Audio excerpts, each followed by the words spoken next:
ജ്യോതിഷപ്രകാരം സൂര്യൻ കർക്കടക രാശിയിലൂടെ സഞ്ചരിക്കുന്ന സമയമാണ് കർക്കടക മാസം. പഞ്ഞമാസം, രാമായണമാസം എന്നീ പേരുകളിലും കർക്കടക മാസം അറിയപ്പെടുന്നുണ്ട്.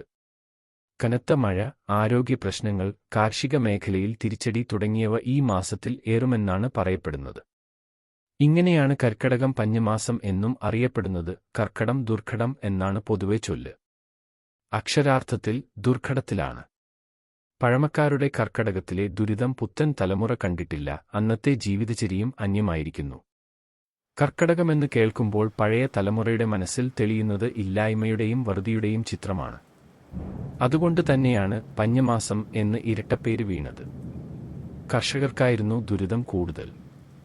കനത്ത മഴയും കാറ്റും പ്രതീക്ഷകളെ ചവിട്ടിയരച്ചുകൊണ്ട് കടന്നുപോകും.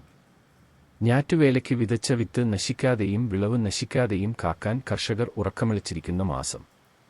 പരമ്പരാഗത തൊഴിൽ ചെയ്തിരുന്നവരുടെ അവസ്ഥയും വ്യത്യസ്തമായിരുന്നില്ല. കർഷകന്റെ കൃഷിയിലെ ആദായവും സാധാരണക്കാരുടെ പ്രതീക്ഷകളുമെല്ലാം മഴവെള്ളത്തിൽ ഇല്ലാതാകും. ജോലിയില്ലാത്ത അവസ്ഥ പട്ടിണിയിൽ ചെന്നവസാനിക്കും. പഴമക്കാർ പറയും കർക്കടകത്തിൽ ഇടിവെട്ടിയാൽ കരിങ്കല്ലിനും ദയാശമെന്ന്. എങ്കിലും പൊൻചിങ്ങത്തിനുള്ള പ്രതീക്ഷയോടെയുള്ള കാത്തിരിപ്പ് കൂടിയായിരുന്നു കർക്കടകം. കാലം ഒരുപാട് മാറി. മനുഷ്യരെയും ജന്തുജാലങ്ങളെയും കാലാവസ്ഥയെയും മാത്രമല്ല, കാലാവസ്ഥ വ്യതിയാനവും ബാധിച്ചിരിക്കുന്നത് കർക്കടത്തെയും കൂടിയായി. മഴ കുറഞ്ഞു. വേനലിൽ മഴയും മഴക്കാലം വെയിലുകയാണ്ടും സമ്പുഷ്ടമായി. കർക്കടത്തിൽ മഴ പെയ്യുമെന്നയാ, ചിങ്ങത്തിൽ വസന്തം വിരിയുമെന്നയാ ഉറപ്പിച്ചു പറയാൻ കഴിയാതെയായി. എങ്കിലും ചില കർക്കട കാഴ്ചകൾ ഇപ്പോഴുമുണ്ട്. എന്നാൽ മിക്കതും പുതുതലമുറയ്ക്ക് പരിചയമില്ലാത്തവയാകും.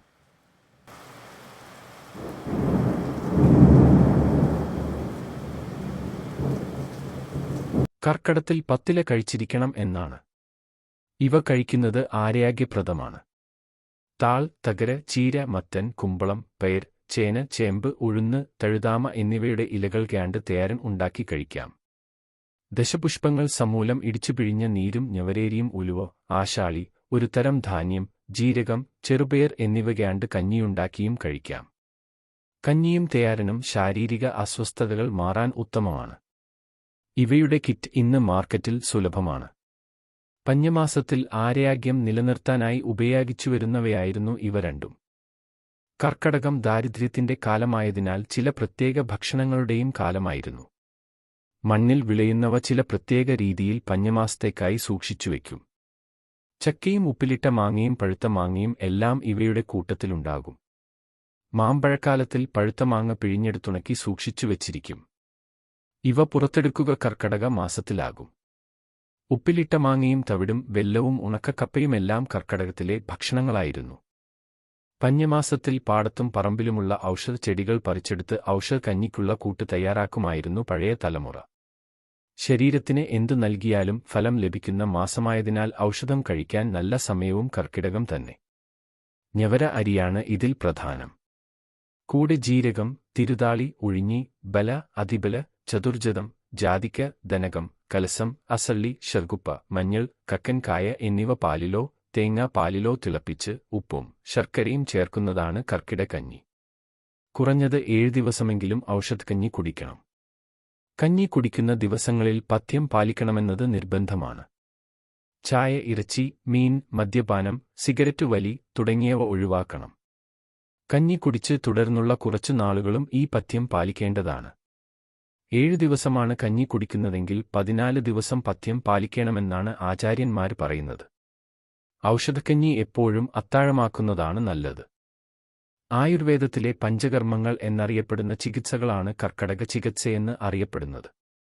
വമനം, വിരേചനം, വസ്തി, നസ്യം, രക്തമയാക്ഷം ഇവയാണ് പഞ്ചകർമ്മ ചികിത്സകൾ. ഇലക്കിഴി, അഭ്യംഗം, പിഴിച്ചിൽ, ഞവരക്കിഴി തുടങ്ങിയവ ചികിത്സയുടെ ഭാഗമാണ്. കർക്കിടകത്തിൽ ചികിത്സ ചെയ്യുന്നത് ഇരട്ടി ഫലം നൽകുമെന്നാണ് വിശ്വാസം. അതിനാൽ കൃത്യമായി എല്ലാ വർഷവും കർക്കിടക ചികിത്സ ചെയ്യുന്നവരുണ്ട്. പുതുതായി വരുന്ന സുഖചികിത്സാ കേന്ദ്രങ്ങളിലും ആയുർവേദ കേന്ദ്രങ്ങളിലുമെല്ലാം കർക്കടക ചികിത്സ ലഭ്യമാണ്. കർക്കടകത്തിൽ പത്തുണക്ക് പഴയൊരു ചൊല്ലാണ്. 10 മഴ, 10 വെയിൽ, 10 മഞ്ഞ്, അങ്ങനെയാണ് കർക്കിടകമാസം പൂർത്തിയാകുന്നത്. മഴകൊണ്ട് പ്രയാസപ്പെടുമ്പോൾ വീണ് കിട്ടുന്ന 10 വെയിൽ മനസ്സിനും ശരീരത്തിനും വലിയ ആശ്വാസം നൽകും. ഇതാണ് ഈ ചൊല്ലിനു പിന്നിൽ. ശരിയായ പദം കർക്കടകമാണ്. കർക്കടകം എന്നാൽ ഞണ്ട് എന്നും കർക്കടകരാശി എന്നും അർത്ഥമുണ്ട്. കർക്കടകരാശി ആകാശത്ത് ഞണ്ടിന്റെ രൂപത്തിൽ ദൃശ്യമാകും. സൂര്യൻ കർക്കടക മാസത്തിൽ ഈ രാശിയിലൂടെ സഞ്ചരിക്കുന്നതായി അനുഭവപ്പെടുന്നു. കാലവർഷത്തിലെ 12ാമത്തെ മാസമാണ് കർക്കടകം. ഇത്തരത്തിലുള്ള പ്രശ്നങ്ങളെ തരണം ചെയ്യാനും ആത്മീയ ചിന്തകൾ മനസ്സിൽ നിറയ്ക്കാനുമാണ് കർക്കടക മാസത്തെ രാമായണ പാരായണത്തിനായി പൂർവികർ മാറ്റിവെച്ചത്. ധാർമ്മിക മൂല്യങ്ങളെ മുറുകെ പിടിക്കാനായി മഹത്തായ സിംഹാസനം വരെ ഉപേക്ഷിച്ച രാമനെയും ഭരതനെയും പോലുള്ള മനുഷ്യരുടെ കഥയിലൂടെ മഹത്തരമായ ധർമ്മസംരക്ഷണത്തെക്കുറിച്ചുള്ള സന്ദേശമാണ് രാമായണം നൽകുന്നത്. ബ്രഹ്മാവിന്റെ ഉപദേശപ്രകാരം 500 അധ്യായങ്ങളിലെ 20,000 ശ്ലോകം കൊണ്ട് വാൽമീകി മഹർഷി ശ്രീരാമന്റെ ചരിതമായ രാമായണം രചിച്ചു. ബാലകാണ്ഡം, അയോധ്യാകാണ്ഡം, ആരണ്യകാണ്ഡം, കിഷ്കിന്ധാകാണ്ഡം, സുന്ദരകാണ്ഡം, യുദ്ധകാണ്ഡം, ഉത്തരകാണ്ഡം എന്നിങ്ങനെ 7 കാണ്ഡങ്ങളിലാണ് രാമകഥ രചിച്ചിരിക്കുന്നത്. ധർമ്മങ്ങൾ എങ്ങനെ പാലിക്കപ്പെടണമെന്നും ധർമ്മം പാലിക്കാത്തവരുടെ പതനം ഏതു വിധത്തിലാകുമെന്നും രാമായണം പറയുന്നു. ഭക്തിയോടെ രാമായണ പാരായണം നടത്തുന്നതിലൂടെ മനസ്സും ശരീരവും ഭവനങ്ങളും ദേവാലയങ്ങളും ശുദ്ധമാകുന്നു എന്ന് വിശ്വസിക്കുന്നു. ഏതൊരു ഭാഗം വായിക്കുന്നതിനു മുമ്പും ബാലകാണ്ഡത്തിലെ ശ്രീരാമ രാമ രാമ എന്ന ഭാഗം ജപിക്കണം. മംഗളകരമായ സംഭവം അവസാനിപ്പിക്കുന്ന ഭാഗത്ത് വായന നിർത്തുന്നതാണ് ഉത്തമം. യുദ്ധം, കലഹം, മരണം തുടങ്ങിയവ വർണ്ണിക്കുന്നിടത്തുനിന്ന് ആരംഭിക്കുകയോ അവസാനിപ്പിക്കുകയോ ചെയ്യരുത്. വളരെയധികം പ്രത്യേകതകൾ നിറഞ്ഞ മാസം കൂടിയാണ് കർക്കടകം. മനുഷ്യ ശരീരത്തിൽ ദഹനപ്രക്രിയ കുറവുള്ള മാസമാണിത്. ആയതിനാൽ മത്സ്യമാംസാദികളും ദഹനപ്രക്രിയ നടക്കാത്ത ആഹാരങ്ങളും ഈ സമയത്ത് ഒഴിവാക്കുക. കർക്കടകത്തിൽ എണ്ണതേച്ചുള്ള 2 നേരത്തെ കുളി വളരെ പ്രാധാന്യമേറിയതാണ്. അരി ആഹാരം ഉപേക്ഷിച്ച് ഗോതമ്പോ പഴവർഗ്ഗങ്ങളോ കഴിക്കുക. നിങ്ങൾക്ക് കഴിയുന്ന ദിവസങ്ങളിൽ വ്രതം അനുഷ്ഠിക്കുന്നതും ഫലപ്രദമാണ്. ഏറെ പുണ്യകരമായ ഒരു പ്രവൃത്തിയാണ് നാലമ്പല ദർശനം. ദശരഥപുത്രന്മാരായ ശ്രീരാമൻ, ഭരതൻ, ലക്ഷ്മണൻ, ശത്രുഘ്നൻ എന്നിവരുടെ ക്ഷേത്രങ്ങളിൽ ദർശനം നടത്തുന്നതിനെയാണ് നാലമ്പല ദർശനം എന്ന് പറയപ്പെടുന്നത്. 4 ക്ഷേത്രങ്ങളിലും ഒറ്റ ദിവസം കൊണ്ട് ദർശനം നടത്തുന്നതിലൂടെ ദുരിതത്തിൽ നിന്നും രോഗപീഠകളിൽ നിന്നും രക്ഷ നേടാനാകുമെന്നാണ് വിശ്വാസം. കർക്കിടക മാസത്തിലെ കറുത്ത വാവ് ദിവസമാണ് കർക്കിടക വാവ് അഥവാ പിതൃദിനം എന്ന പേരിൽ ഹിന്ദുക്കൾ ആചരിക്കുന്നത്. ഈ ദിവസം പിതൃബലിക്കും തർപ്പണത്തിനും പ്രസിദ്ധമാണ്. അന്നു ബലിയിട്ടാൽ പിതൃക്കൾക്കു ആത്മശാന്തി ലഭിക്കുമെന്ന് വിശ്വസിക്കപ്പെടുന്നു.